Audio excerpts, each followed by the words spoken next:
Setelah sebelumnya heboh soal postingan mantan supir pribadi Atta Halilintar dan Aurel Hermansyah Arman di jejaring maya lantaran merasa dizolimi. Kini pria paruh baya itu akhirnya angkat bicara. Ihwal kesulitannya pasca tak lagi bekerja dengan Atta. Unggahan Arman itu bikin geger warganet. Apalagi Arman menulis, mantan sopir viral yang dizolimi mencari keadilan dengan mencantumkan nama dan nomor pribadinya di sebuah papan persis di belakang box dagangannya. Hal itulah yang sepertinya memantik amarah Atta hingga ia dinilai lupa daratan lantaran telah dibantu namun tak tahu belas kasih. Lantas seperti apa kronologis dari pihak Arman hingga ia harus mengais rezeki dari berjualan kopi keliling usai 2 tahun tak lagi menjadi supir Atta? Baik, sebetulnya orangnya baik. Ini dalam hal yang kemarin itu ada kesalahpahaman. Maksud saya tulisan itu bukan ditujukan untuk Atta. Itu ada seseorang, dalam hal ini juga nggak mau saya sebutkan lah, takut saya mengemet lagi, yang suka marah-marah saya, ngebohongin saya. Itu suka bohong gini, padahal nyatanya ya under sekali di bawah. Yang membuatnya hingga kini tak mendapat pekerjaan sebagai supir lantaran beredar informasi jika dirinya digaji oleh Atta cukup besar. Karena informasi yang tak benar itulah banyak orang yang menghubunginya memilih mundur lantaran tak sanggup membayar gaji Arman sesuai dengan yang dibayar oleh Atta kepadanya. Namun kenyataannya Arman membantah itu semua. Arman hanya digaji sesuai upah minimum regional. Jadi itu bukan 30, 20 ya, itu saya banyak yang, saya juga waktu itu punya netizen ya, 200.000 waktu itu saya punya, 200.000, ada yang minta apa, sama saya minta sumbangan, yang katanya orang tuanya, bapaknya sakit, ada yang istrinya sakit, anaknya minta susu, tolong Pak Arman minta 5 juta katanya. Pak Arman kan sekarang udah enak kerja sama Bang Atta, gajinya besar. Saya kan kaget dibilang besar berapa? Ya katanya fantastis. Nah itu yang saya dengar, saya gaji fantastis itu dari Tribun TV. Saya minta borong gaji waktu itu 5 juta, terus disanggah sama asistennya itu, Pak di sini nggak ada yang gaji segitu Pak. Ya kalau nggak ada ya UMR aja deh. Saya bilang. Ya akhirnya disepakati UMR. Tapi ya untuk nggak hitam di atas putih gitu ya. Jadi ya kerja aja deh, nanti Bapak mau sekarang apa kapan kerjanya. Saya bilang hari Senin, hari sekarang nggak bisa hari Jumat. Jadi kalau untuk nego gaji tetap mungkin UMR ya. UMR juga hampir mendekati UMR sebetulnya ya gitu. Ya saya itu nggak masalah kalau soal gaji. Yang penting saya bisa bekerja, dapat uang untuk makan, untuk beli obat istri saya, gitu aja pada dasarnya tujuan saya. Terus cara ininya ditransfer. Buktinya masih ada di rekening kalau mau ada dibutuhkan nanti gitu dari bank itu kan. Lantas bagaimana asal muasal hingga Arman bisa bekerja menjadi supir pribadi Atta dan hanya bertahan selama 3 bulan? Benarkah karena faktor usia? Atau ada musabab lain hingga akhirnya Arman diberhentikan oleh Atta? Benarkah musabab Arman diberhentikan lantaran ia sempat menabrak ketika mengendarai mobil kesayangan Aurel? Tadinya rencana saya ini ya, emang itu udah ada rencana saya untuk mengundurkan diri, resign ya gitu, supaya saya gampang memonitor istri saya. Kadang-kadang kan sakitnya nggak ketahuan, tetangga kan kalau udah malam kan nggak mungkin. Istri saya kalau sakit kupet nggak pernah teriak gitu. Cuman saya kan udah tahu kodenya, kode kalau dia sakit tuh langsung. Saya kan tidur di sini, dia di dalam. Kalau misalnya Bapak takut, bukan ini, jadi saya secara sama Bang Atta ya minta saya resign aja gitu, resign baik-baik. Iya baik-baik, saya minta baik-baik dan beliau mengizinkan. Nanti sewaktu-waktu mau kerja lagi boleh gitu. Jadi bukan Bang Atta yang cut, enggak. Bang Atta nggak pernah berbicara yang aneh-aneh itu, enggak gitu. Saya jualan itu.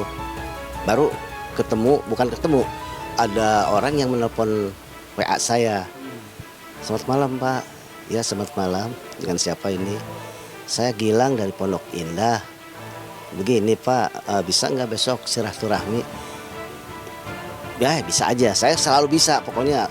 saya selalu berkata bisa, ya bisa, oke besok Pak jam 12. Kalau jam 12 nggak bisa, karena saya harus sholat Jumat dulu, saya bilang ya. Ya nanti habis sholat Jumat, terus baru datang dari mana gitu, mungkin dari studio mana gitu. Ya akhirnya kenalan sama Bang Atta, sama Aurel. Terus, oh ini Pak Arman ya kenalan. Ya udah diterakan ya Pak Arman gini. Tapi ya udah untuk urusan soal ini nego ini omong-omong sama HRD saya gitu.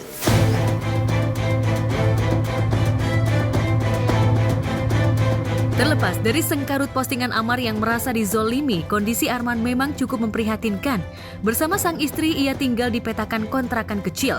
Ditambah, ia harus membiayai istrinya yang tengah sakit. Sulit rasanya bagi Arman untuk bisa bekerja kembali di usianya yang ke-70 tahun. Ditambah, banyak orang yang tak sanggup membayar gaji Arman yang disebut-sebut mencapai 20 juta rupiah dalam 1 bulan. Dengan sangat terpaksa, ia harus berjualan kopi keliling dengan sepeda, meski ia tak bisa mengayuh sepeda tersebut.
Saya ini ya saya kata ini saya tidak pernah berbicara tentang gaji 39 juta.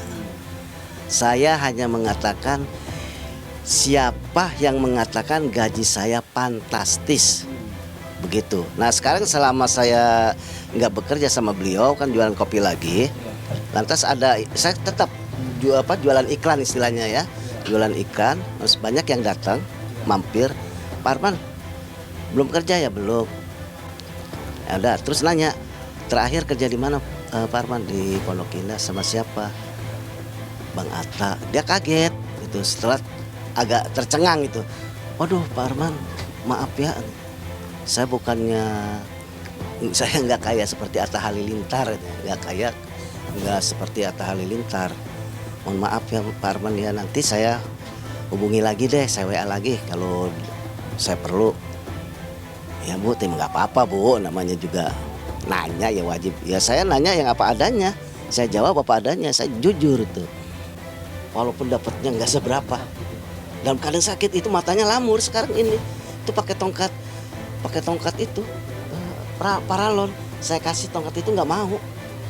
Ini aja. Jadi maaf. Jadi dia meminta sedekah juga nggak begini, nggak ini. Nggak menampakkan ini, menengadahkan tangan melalui tulisan aja. Saya butuh makan, adanya di acara biasa. Saya butuh bantuan untuk makan. Gitu aja, saya butuh bantuan untuk makan. Jadi bukan mengemis, nggak mengemis begini. Ada banyak pengemis kan begini, kalau ada yang orang keluar rubuk-rubuk. Kalau ini istri saya enggak, dia pakai tulisan aja, diam aja. Ada yang ngasih ya terima, kalau nggak ada ya nggak. Jika sebelumnya ia memasang papan iklan sebagai orang yang dizolimi, kali ini ia mengubah tulisannya berharap bisa bertemu dengan Presiden Joko Widodo. Ia hanya bisa menunggu belas kasih dan bantuan dari orang nomor 1 di tanah air ini untuk makan dan sewa kontrakan. Ini dulu saya di sini tidurnya. Anak saya nggak ada, saya ke depan. Anak saya dulu di tengah, waktu suruh dulu istri saya di depan. Saya di sini. Anak saya nggak ada, saya pindah ke depan. Oh gitu. Jadi ini udah nggak dipakai buat tempat tidur lagi ya Pak? Ya udah itu keropos semuanya. Keropos. Asal tempel aja.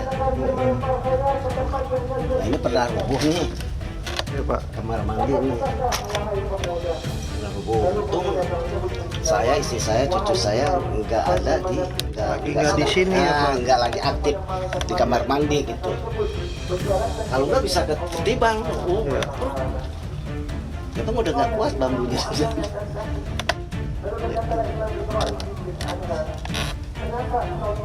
Ini Pak yang roboh. Oh ini sebuah sampai ke sini. Oh, sampai ke sini. Iya, sampai itu jebol itu juga ini ganti. Tuh. Ini baru tapi ya apa adanya, yang bekas-bekas aja, bolong-bolong belinya juga. Iya. Berarti ini rumah masih ngontrak ya Pak? Kontrak. Sedihnya kalau begini, kalau ada. Saya minta sebelum ajal saya tiba, sebelum nyawa saya, ruh saya melayang, saya meminta Bapak Jokowi, mohon diberikan gerasi, Pak. Saya sedih, lebih-lebih istri saya.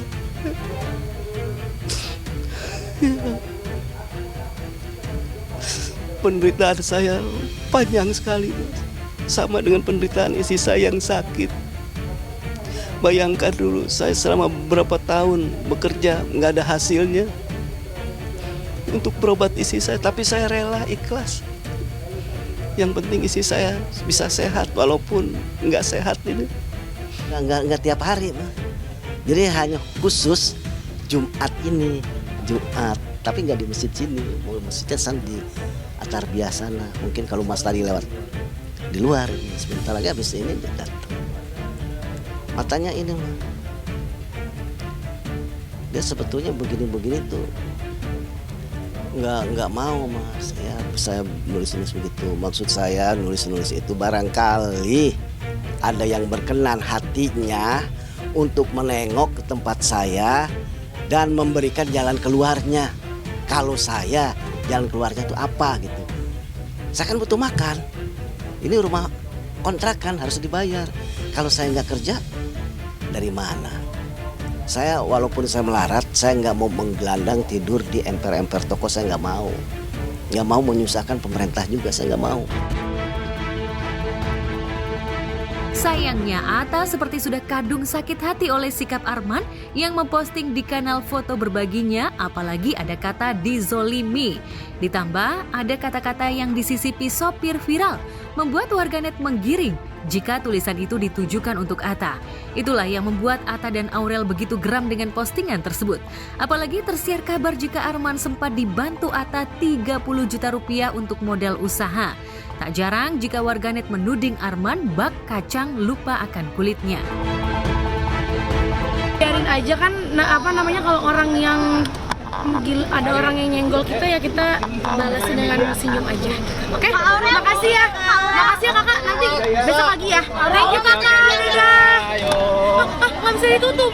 Nggak usah ngomongin yang lain selain konser ya. Mikrofonnya harganya. Lantas benarkah dari kejadian ini Arman berharap bisa bertemu dengan Atta dan Aurel meski dua publik figur ini sudah merasa sakit hati? Lantas apa yang akan Arman utarakan jika keinginannya itu terwujud? Benarkah Arman akan meminta maaf atas postingannya di media sosial atau justru ingin meminta kejelasan soal gajinya yang puluhan juta dalam sebulan seperti yang sudah tersebar di jagat maya? Kalau saya bicaranya fantastis ya, bukan nominal gaji saya. Nggak tahu yang nambahin nominal gaji di Atta Pak Arman bawa Aurel 20 juta. Siapa saya nggak tahu. Yang ingin saya tanyakan itu yaitu gaji saya fantastis. Fantastisnya dari mana? Itu maksud saya gitu loh. Jadi saya selama 2 tahun job saya yang mau kasih itu nggak ada. Jadi saya seakan-akan rugi lah gitu. Kalau keinginan sih tetap ada ya, sebagai manusia yang butuh biaya ya, biaya hidup.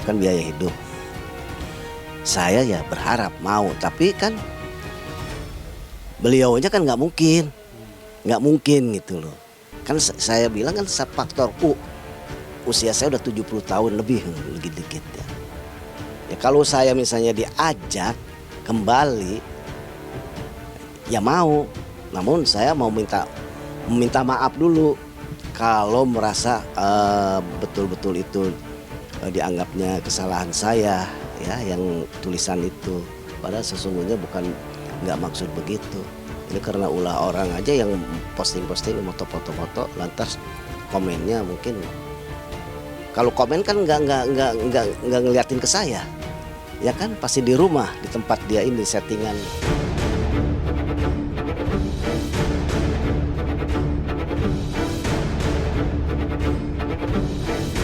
Di tempat terpisah, permasalahan antara Tashi Atasia dengan mantan karyawannya masih terus bergulir. Dan kali ini Tashi memberikan bukti tambahan serta para saksi ihwal dugaan pencemaran nama baik yang dilakukan mantan karyawannya. Tashi sepertinya geram dengan sikap mantan karyawannya itu hingga akhirnya memilih mengambil jalur hukum agar masalah yang menguntitnya bisa terang benderang. Siapa yang salah dan siapa yang selama ini berdusta lantaran ingin menjatuhkannya. Yang pertama bahwa hari ini tadi Mas Agung sudah mendampingi satu pemeriksaan saksi tambahan, tapi mungkin kami tidak bisa menyampaikan siapa dan detailnya seperti apa, tapi dari pihak kita sebagai pelapor hari ini sudah memberikan tambahan saksi dari 3 saksi yang sudah pernah kita sebut atau kita sampaikan di pihak kepolisian. Jadi kebetulan Mas Agung yang mendampingi baru selesai jam 6 tadi. Kita sebagai kuasa hukum juga masih melengkapi juga beberapa bukti-bukti yang sedang kita kumpulkan dari mereka dan juga saksi-saksi yang memang kita anggap perlu untuk memberi keterangan di berita acara klarifikasi berdasarkan laporan yang sudah dibuat sama klien kami. Tashi sepertinya telah siap menabuh genderang perang dengan mantan karyawannya, apalagi terkait isu adanya dalang di balik laporan ex-karyawannya. Tashi terus mengumpulkan sejumlah bukti yang kuat untuk disodorkan ke pihak penyidik. Ada beberapa akun sih memang yang kita laporkan di situ, tapi memang kalau disampaikan dia kita tidak boleh menyebut, tapi ada beberapa. Dan yang pasti saya juga menyampaikan ke klien kami bahwa di dalam pasal undang-undang ITE ini nanti ada proses dulu RG kan. Nah, bagaimana nanti pada saat RG, tapi yang pasti klien kami akan menghormati proses hukum sebagai warga negara yang baik. Bila mana nanti dari pihak polisian meminta kita untuk melakukan RG, klien kami juga siap untuk RG walaupun nanti keputusannya kembali lagi pada klien kami. Sampai sejauh ini kita belum bicara seperti itu, tapi untuk sekarang ini masih tetap untuk menyiapkan dan menguatkan bukti-bukti baik saksi maupun tertulis. Asumsi, indikasi itu katanya karyawan ini ada yang nge-backingin, ada yang sponsori atau apa, ya silahkan saja ya, buktikan aja gitu. Biar di sini dari pihak penyidiklah yang akan menentukan gitu siapa sih yang nge-backingin kalau memang ada. Tetapi ini semua murni adalah gerakan hati nurani para ex-karyawan yang ingin mensuarakan kepedihan hatinya selama bekerja sama PSSI. Pun dengan mantan karyawannya yang kini tengah diperiksa kembali oleh pihak penyidik terkait laporan mereka terhadap Tashi. Lantas benarkah setelah sekian kali mendatangi pihak penyidik, ada asa yang terbuka bagi para mantan karyawan? Kita acara klarifikasi tambahan seperti itu. Jadi kalau untuk laporan Tashi, saksi yang diperiksa itu hanya 2 hari. Siapa aja 2 yang yaitu Mei dengan Adinda Labiba Sani. Lantas siapa dalang sesungguhnya? Adakah keterkaitan kasus ini dengan perang dingin antara Tashi dan saudara kandungnya Tasya Farasya, termasuk ibundanya? Pasalnya sebelum kasus ini mencuat, Tashi dan sang suami sempat terlibat konflik dengan ibu dan saudara kandungnya Tasya. Bahkan saat itu, Tashi merasa difitnah hingga beberapa pekerjaan sempat hilang karena fitnahan tersebut. Difitnah itu tidak enak, dicaci itu tidak enak, tapi dicaci di dalam keluarga sendiri, difitnah di dalam keluarga sendiri, itu jauh lebih tidak enak. Dan aku telah memilih sesedikit mungkin bukti untuk ditampilkan dan juga dengan informasi sedikit mungkin, dengan tujuan hanya untuk mempertahankan diri dan meluruskan fitnah-fitnah yang selama ini ditujukan kepada aku dan tanpa mengetahui permasalahannya apa. Semoga nonton ya kamu. Manajernya Tasya itu ngupload video ya yang seakan-akan tuh menghina aku sebagai seorang gagak yang sedang mau mengganggu elang yang sedang terbang. Dan nggak hanya sampai situ, manajernya itu menyuruh seluruh full timnya Tasya Membentuk gerakan. untuk penggiringan opini ya, seakan-akan tuh memang Tasya adalah elang diam yang sabar yang tidak melakukan apa-apa di belakang layar, dan aku ini seorang gagak menghancurkan seorang elang. Jadi, kalau diam di sosial media, lalu menelpon brand-brand, lalu menelpon teman-teman influencer, lalu cerita ke sana dan ke sini mengenai Katasi, apakah hal seperti ini adalah hal yang elegan? Kalau betul elegan, hal paling elegan yang bisa dilakukan seseorang ketika bersalah adalah meminta maaf.